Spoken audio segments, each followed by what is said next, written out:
Hello dear student, আজকে একটা important video নিয়ে এসেছে তোমাদের কাছে, যেটা ট্যাক্সোনমি ক্লাসিফিকেশন। পরীক্ষায় এখান থেকে কোশ্চেন আসে, যে কোনো কম্পিটিটিভ পরীক্ষা এবং তোমাদের 11, 12, 9, 10 যে কোনো পরীক্ষায় বা বিএসসি এমএসসিতে কি alpha taxonomy, beta taxonomy, gamma taxonomy, omega taxonomy, তাহলে এই সম্বন্ধে কি সঠিক যে তথ্য, সঠিকভাবে যে বোঝানো, তার মধ্যে সঠিকভাবে কনসেপ্ট ক্লিয়ার, এই ভিডিওটা প্রথম থেকে সম্পূর্ণ দেখবে। তোমার এই সম্বন্ধে সঠিক আইডিয়া সঠিকভাবে তুমি কিন্তু পেয়ে যাবে।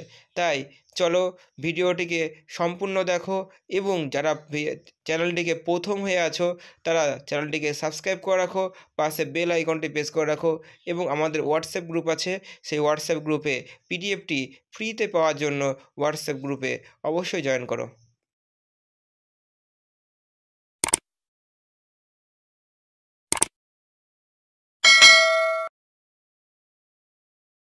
এইবার আমরা পড়বো আরেকটা টার্ম, যে টার্ম থেকেও কোশ্চেন থাকে। কি কোশ্চেন থাকে? Alpha taxonomy, alpha beta gamma. খুব ইম্পর্টেন্ট, খুব ইম্পর্টেন্ট, আলফা বিটা গামা। 8 নম্বরে কি আছে? Alpha, alpha taxonomy. এই জিনিসটা কি ভালো করে বোঝো। আলফা ট্যাক্সোনমি টার্মগুলি দেখো, শুধুমাত্র একটা স্থানীয়, এটা কি আছে? স্থানীয় ট্যাক্সোনমি, স্থানীয় মানে লোকাল, স্থানীয় মানে লোকাল, স্থানীয়, যাকে আমরা লোকাল, লোকালের উপরে ভিত্তি করে যে ট্যাক্সোনমি হয় তাকে আমরা বলবো আলফা ট্যাক্সোনমি। অর্থাৎ, অর্থাৎ কি? শুধুমাত্র লোকাল বৈশিষ্ট্য, তার দেহের যে উপরিগত বৈশিষ্ট্য, বাহিক্য বৈশিষ্ট্য, বাহিক্য, বাহিক্য বৈশিষ্ট্য, অর্থাৎ আর স্থানীয় হবে, নির্দিষ্ট অঞ্চল থাকবে। ভালো করে বোঝো। ধরো এটা একটা, ধরো ধরো এটা একটা হচ্ছে, মনে করো এটা একটা নদিয়া ডিস্ট্রিক্ট, ঠিক আছে? নদিয়া ডিস্ট্রিক্টটা মনে করো বেশ বড়, এটা নদিয়া, নদিয়া ডিস্ট্রিক্ট, ওকে।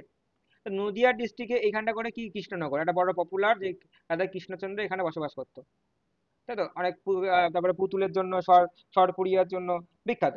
তাই কৃষ্ণনগর জায়গাটা, কৃষ্ণনগর নাকি, কৃষ্ণনগর জায়গাটা পপুলার। তাহলে যখন দেখা যাচ্ছে যে এই কৃষ্ণনগরে বিভিন্ন রকমের গাছপালা হয়েছে, এখানটা করে অনেক তো গাছ আছে, তো এটা একটা লোকাল এরিয়া। নদিয়ার সাপেক্ষে, অবভিয়াসলি ওয়েস্ট বেঙ্গলের সাপেক্ষে লোকাল এরিয়া, লোকাল জায়গা।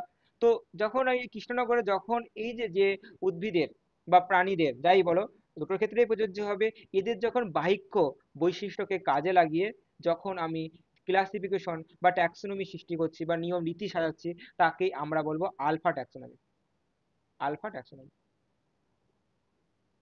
দেখো এই টার্মগুলি কিন্তু ইম্পর্টেন্ট, দেখো ছবির মাধ্যমে বোঝো, কিছুই দেখো লেখা নেই কিন্তু, বাট ক্লাস খুব ইম্পর্টেন্ট। স্থানীয়, লোকাল, বাহিক্য বৈশিষ্ট্য, দেখো কিছু টার্ম লেখা নেই, জাস্ট শোনো ভালো করে, শোনাটার উপরে ভিত্তি করে আজকে ক্লাস। নেক্সট, একদিনে ক্লাসটা শেষ হবে, নোটপত্র পরে হবে, আগে তুমি একবার ভালো করে শোনো, আগে নোটও লাগবে না, ভালো করে শোনো, হয়ে যাবে। আচ্ছা, তারপরে দেখো আলফার পরে কি হবে? বিটা হবে, বিটা ট্যাক্সোনমি। এটা আবার কি জানিস?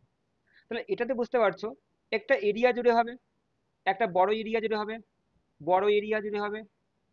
বড় এরিয়াতে তো বিভিন্ন রকমের বৈচিত্র্য পাবো, অবশ্যই বড় এরিয়া জুড়ে হবে, জুড়ে হবে, ওকে। তাহলে এই শুধুমাত্র যদি বাহিক্য বৈশিষ্ট্য নেই, তাহলে তুমি বলবে কি আলফা ট্যাক্সোনমি বললেই তো হয়। তাহলে বাহিক্য হবে না নিশ্চয়ই, তাহলে কি হতে পারে?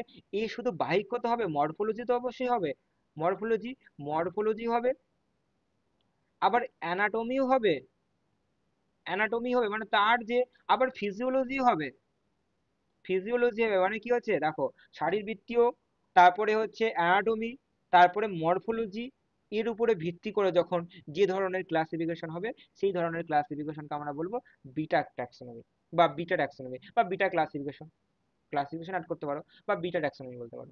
তাহলে আশা করি বুঝতে পারছো, তাহলে আলফার থেকে কিন্তু একটু মডার্ন। আচ্ছা, এইবার আসবে আমাদের 10 নম্বর পয়েন্ট, আলফা বিটা, একজন তো গামা। এবার আবার গামা, গামার সিম্বল কিরকম হয়? Gamma taxonomy. এটা আবার কি ট্যাক্সোনমি দেখো, এই জিনিসটা কি? এ কি করছে, এ কি করছে, এগুলি তো নিচ্ছে, মানে বিটা ট্যাক্সোনমিকে তো ধরে নিচ্ছে, বিটা ট্যাক্সোনমি তো নিয়ে নিচ্ছে, একে তো ধরে নিয়ে নিচ্ছে, একে তো এর বৈশিষ্ট্যগুলো তো নেবই, একে আমি ছাড়ছি না, একে আমি ছাড়ছি না। আচ্ছা আর কি নিতে পারো? আচ্ছা আর তো নিতে পারি, ক্লাডিস্টিক নিতে পারি না? হ্যাঁ নিতে পারি, মানে ইভলিউশনকে নেব। হ্যাঁ, আমরা ইভলিউশন ক্যারেক্টার করে নেব, ইভলিউশন, ইভলিউশনকেও নেব, মানে এর, এবং, এবং আমরা হচ্ছে কি বলবো যে কে যে কোরিলেটেড রিলেশনশিপ মানে হচ্ছে পারস্পরিক সম্পর্ক, যাকে আমরা কি বলি correlated, correlated related, correlated relationship. ভালো করে বোঝো, দেখো বাংলায় টার্মগুলো ইংলিশে লিখছি কিন্তু বাট মুখ বলছি বাংলায়। দেখো বিটাকে তো নিতেই হবে, বিটাকে না নিলে তো হবে না। বিটাকে নেব, আবার সঙ্গে যুক্ত হয়ে গেল কি ইভলিউশন, ওই ব্যক্তিকে যুক্ত হয়ে গেল।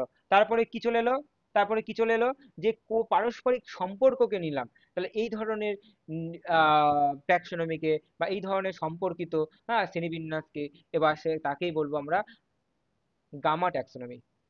আর 11 নম্বর পয়েন্ট ওমেগা ট্যাক্সোনমি। দেখো এই চারটে থেকেই কিন্তু কোশ্চেন থাকে, খুব ইম্পর্টেন্ট ট্যাক্সোনমি, ওমেগা ট্যাক্সোনমি। ওমেগাটা কি?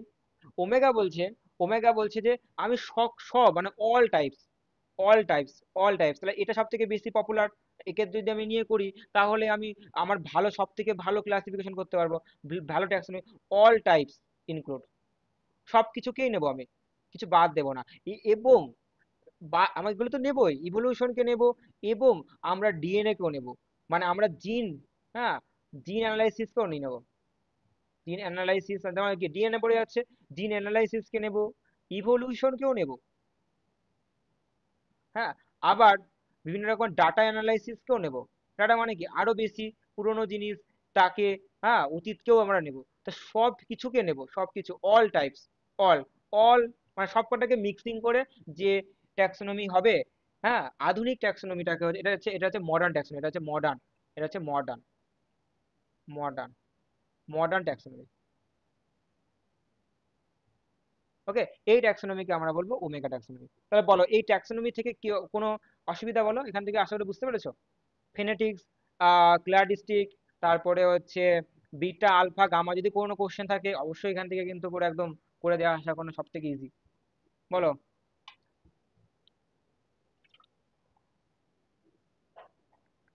কি বলো না আগে যাবো। স্যার বুঝেছি। হুম,